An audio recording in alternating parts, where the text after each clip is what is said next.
बिस्मिल्लाहिर्रहमानिर्रहीम अस्सलाम वालेकुम। Welcome back to my channel educational tips. कैसे हैं आप सब? आई होप आप सब बच्चे बिल्कुल ठीक ठाक होंगे। स्टूडेंट्स, आज जी हम पढ़ने जा रहे हैं unit number 6 element mixture and compounds के बारे में। सबसे पहले नीचे देख लेते हैं पेज नंबर 51 पे। A cup of T is a mixture, यानी कि हमारे पास जो हम लोग ये चाय पीते हैं ये हमारे पास क्या है? ये हमारे पास एक मिक्सचर है, यानी कि इसके अंदर मिल्क भी ऐड किया जाता है, इसके अंदर शुगर भी ऐड की जाती है, इसके अंदर पत्ती यानी कि टी भी ऐड की जाती है। तो क्या हुआ कि तीन चीज़ें मिलकर एक मिक्सचर बनाया रिजल्ट में आता है, जो कि हम जिसको टी कहते हैं। उसके बाद आ जाते हैं एटम पे। सबसे पहले हम लोग बात करेंगे, डिस्कस करेंगे एटम के बारे में। The word atom is drive from a Greek word atoms. जो वर्ड है एटम, ये कहाँ से निकला? ये एक ग्रीक वर्ड है एटॉम्स, वहाँ से हमारे पास ये वर्ड एटम आ गया, विच मीन्स इंडिविजुअल। अब ये एटॉम्स का मतलब क्या है, ये एटम का मतलब क्या है? इसका मतलब है इंडिविजुअल, अलहदा। An ancient Greek philosopher named Demosthenes suggested that all matter is composed of tiny individual particles called atoms. उन्होंने कहा, एक साइंटिस्ट थे, उन्होंने कहा कि हर मैटर के अंदर मुख्तलिफ तरह के छोटे छोटे अलग-अलग पार्टिकल्स होते हैं, जिसको उन्होंने एटम का नाम दे दिया। Modern research has shown that the atom is made up of tiny particle called electron, proton and neutron. अब मजीद रिसर्च हुई और मज़ीद रिसर्च होने के नतीजे में हमारे पास क्या निकला कि ये पता चला कि एटम के जो टाइनी पार्टिकल्स हैं वो कौन कौन से हैं? Electron, proton and neutron. सबसे पहले हम बात करेंगे इलेक्ट्रॉन्स के बारे में। An electron is a particle of an atom. It is negatively charged and revolves around a nucleus of a specific path called an orbit.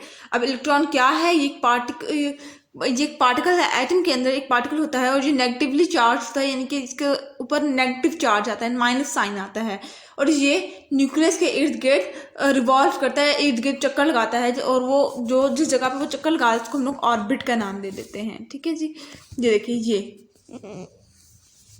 ये स्पेसिफिक पाथ है, इसको हम लोग ने ऑर्बिट का नाम दिया।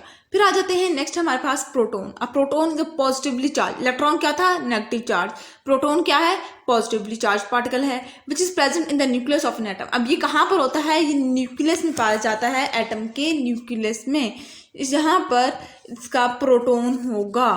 उसके बाद आ जाते हैं यहाँ पर, ठीक है, ये हाइड्रोजन क्या है? Proton.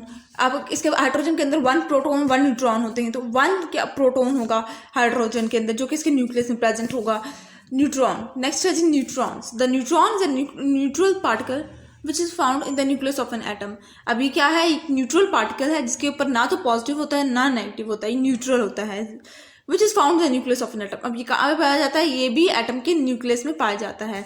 It has no charge, इसके ऊपर कोई चार्ज नहीं होता। It is equal in mass to a proton. ठीक है जी, उसके बाद आ जाते हैं नेक्स्ट है जी एटॉमिक मैस। एटॉमिक मैस क्या होता है? The number of proton in an atom is called its atomic mass. अब जितने प्रोटॉन एक एटम के अंदर मौजूद होंगे उसको हम लोग क्या कहेंगे? एटॉमिक मैस, एटॉमिक नंबर कहेंगे। ठीक है, क्या कहेंगे उसको? हम लोग एटॉमिक नंबर कहेंगे कि जितने प्रोटॉन एक एटम में मौजूद हैं, और उसको हम लोग क्या कह देंगे? उसको हम एटॉमिक नंबर कह देंगे। For example N oxygen atom has 8 proton, so atomic number is 8। अब इन्होंने ऑक्सीजन एटम की मिसाल दी है कि एक ऑक्सीजन एटम है, उसके अंदर उसके पास 8 प्रोटॉन होते हैं। ठीक है, तो उसका एटॉमिक नंबर क्या होगा? 8। उसके बाद आ जाते हैं mass number. The sum of the number of proton and neutron in atom is called mass number. अब जो ऐड करके एक एटम के प्रोटॉन और न्यूट्रॉन को ऐड करके जो हमारे पास रिजल्ट आया, यानी कि अगर ऑक्सीजन है तो उसके अंदर 8 प्रोटॉन है, और फॉर एग्जांपल लेट्स सपोज कर रहे हैं हम लोग कि उसके अंदर हमारे पास 8 न्यूट्रॉन होंगे। ठीक है, तो इन दोनों को जब ऐड करूँगी तो मेरे पास जो यानी कि 8 + 8 16 हो जाएगा, तो 16 मेरे पास मैस नंबर हो जाएगा, या जिसको मैं एटॉमिक मैस भी कहूँगी। अब एग्जांपल देखते हैं। For example carbon atom has 6 proton and 6 neutron. एक कार्बन एटम है, उसके पास 6 प्रोटॉन होते हैं और 6 न्यूट्रॉन्स होते हैं, so it's mass number is 12। तो उसका मास नंबर क्या होगा या एटॉमिक मास क्या होगा 12. The atomic number and mass number of an atom is written that where x of the name of an atom, a is the mass number and z is the atomic number. अभी उन्होंने representation बताई है कि आप किस तरह से represent करेंगे जब भी आप एटम का स्ट्रक्चर बनाएंगे तो आप लोगों ने एटॉमिक नंबर, मास नंबर किसको किस तरह से रिप्रेजेंट करना है. आप लोग एटम को x से रिप्रेजेंट करते हैं, ए को मास नंबर डिनोट करते हैं, मास नंबर को किससे ए से डिनोट करते हैं, एटॉमिक नंबर को किससे करते हैं z से. अब ये देखिए रिटन इस तरह से x a over z carbon 12 over 6. This represent a carbon atom in which the atomic number is 6 and the mass number is 12. फिर है जी हमारे पास distribution of electron in an atom, यानी कि किस तरह से इलेक्ट्रॉन डिस्ट्रीब्यूट हुए हुए हैं एक एटम के अंदर. Electrons in an atom revolve around the nucleus in a definite path called orbit or shell, namely K, L, M, N. अब जी वो क्या कह रहे हैं कि इलेक्ट्रॉन जो हैं वो अपने स्पेसिफिक पाथ में, अपने स्पेसिफिक मदार में घूमते हैं और उस मदार को उन्होंने नाम दिया है ऑर्बिट या शेल का. अब इसको हम लोग रिप्रेजेंट कैसे करते हैं इन ऑर्बिट को या शेल को, कि पहले सबसे पहले आ जाता है के, फिर आता है एल, फिर एम, फिर एन, ठीक है, एंड सो ऑन. ये आप लोगों को तरतीब याद रखनी है, ये तरतीब होती है. द नंबर ऑफ इलेक्ट्रॉन इन के शेल इज 2. अब के शेल के अंदर यानी कि के शेल में 2 इलेक्ट्रॉन होंगे, 2 से ज़्यादा इलेक्ट्रॉन के शेल में मौजूद नहीं हो सकते. फिर एल शेल के अंदर यानी कि नेक्स्ट के अंदर 8, एम के अंदर फिर 18 एंड देन सो ऑन, यानी कि आगे जाते जाते जैसे जैसे बढ़ते जाएंगे इंक्रीज हो जाते हैं.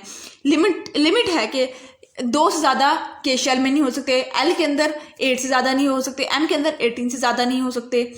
उसके बाद फिर आगे उन्होंने कहा है द लास्ट और outer most shell can't contain more than 8 electron. और जो लास्ट या आउटर मोस्ट शेल होगा उसके अंदर भी 8 इलेक्ट्रॉन से ज़्यादा नहीं आ सकते. कितने से ज़्यादा? 8 इलेक्ट्रॉन से ज़्यादा नहीं आ सकते. As an example the number of electron in sodium atom is 11. अब सोडियम के अंदर कितने इलेक्ट्रॉन्स होते हैं? 11. ठीक है, तो इसका एटम के जो स्ट्रक्चर बनेगा उसकी शेल के डिस्ट्रीब्यूशन सबसे पहले 2 होगी, फिर 8 हो जाएगी. The distribution of electron is 2 electron in के शेल. के शेल के अंदर 2 हो जाएंगे, सोडियम के अंदर के शेल में 2 होंगे और उसके आगे फिर हमारे पास एल के अंदर 8 हो जाएंगे. And 1 electron the outer most shell M, और 1 इलेक्ट्रॉन जो बच जाता है वो एम में आ जाएगा. नेक्स्ट हमारे पास ये एलिमेंट्स क्या होते हैं? An element is a substance that is made up of atom of same kind. एक एलिमेंट वो सब्सटेंस है जो कि बना हुआ होता है एक एटम, एक ही तरह के जो एटम होते हैं जब वो कंबाइन होते हैं तो उसको वो एलिमेंट्स बनाते हैं. फॉर एग्जांपल कार्बन है, कार्बन इज एन एलिमेंट. जिस तरह से कार्बन क्या है, वो हमारे पास एलिमेंट है made up of carbon atom. वो किससे बना होता है? कार्बन एटम से. Oxygen is made up of oxygen atom. Oxygen किससे बना हुआ है? एक तरह के ऑक्सीजन एटम से. हाइड्रोजन किससे बना हुआ है? एक तरह के सारे एक ही तरह के होते हैं हाइड्रोजन एटम से. सो फार 105 एलिमेंट हैव बीन डिस्कवर्ड. आज तक 105 एलिमेंट डिस्कवर्ड हो चुके हैं. Elements can be divided into 2 group, metal and non metal. अभी जो एलिमेंट्स हैं ये 2 ग्रुप में डिवाइड हो गए हैं. एक को हम लोग कहते हैं मेटल्स और दूसरे को हम लोग कहते हैं नॉन मेटल्स. सबसे पहले हम डिस्कस करेंगे मेटल्स के मुताबिक कि मेटल्स क्या हैं. The element have the following characteristics. अब जो मेटल होते हैं इनके पास ये करेक्टरिस्टिक या खसूसियात होती हैं. They are good conductor of heat and electricity, यानी कि वो इसीलिए हीट और इलेक्ट्रिसिटी को पास करते हैं, गुड कंडक्टर होते हैं. दे आर शाइनी, वो चमकदार होते हैं. They are mostly solid except mercury, वो मोस्टली सॉलिड होते हैं सिवाय मरकरी के. They usually have high melting and boiling point. उनका बहुत ही ज़्यादा हाई मेल्टिंग और बॉइलिंग पॉइंट होता है, बहुत ज़्यादा मेल्टिंग और बॉइलिंग पॉइंट होता है. They can be drawn to wires, वो वायर्स के थ्रू भी बनाए जा सकते हैं. They can be beaten in foil and plates. ठीक है जी, ये 6 के 6 इसके खसूसियात हैं. फिर आ जाते हैं aluminium, silver, gold, copper, tin and lead are some example of metal. ये किसकी एग्जाम्पल है? सारे मेटल की एग्जाम्पल है. नेक्स्ट आ जाते हैं हम लोग नॉन मेटल्स पर. Non metal have the following characteristic. Non metal जितने भी होते हैं इनकी ये खसूसियात होती हैं. Non metals are to conductor of heat and electricity, ये इतने अच्छे कंडक्टर नहीं होते, इतने अच्छी तरह से हीट और इलेक्ट्रिसिटी को कंडक्ट नहीं कर सकते हैं। दे आर डल, वो डल होते हैं। They are found in all three states of matter, वो हर तरह की स्टेट, इन तीनों स्टेट ऑफ मैटर में पाए जाते हैं, सॉलिड, लिक्विड एंड गैस में। They have low melting and boiling point, उनका मेल्टिंग और बॉइलिंग पॉइंट बहुत कम होता है, बहुत लो होता है। They can't be drawn to white और बिटन टू फॉइल प्लेट्स, ठीक है जी।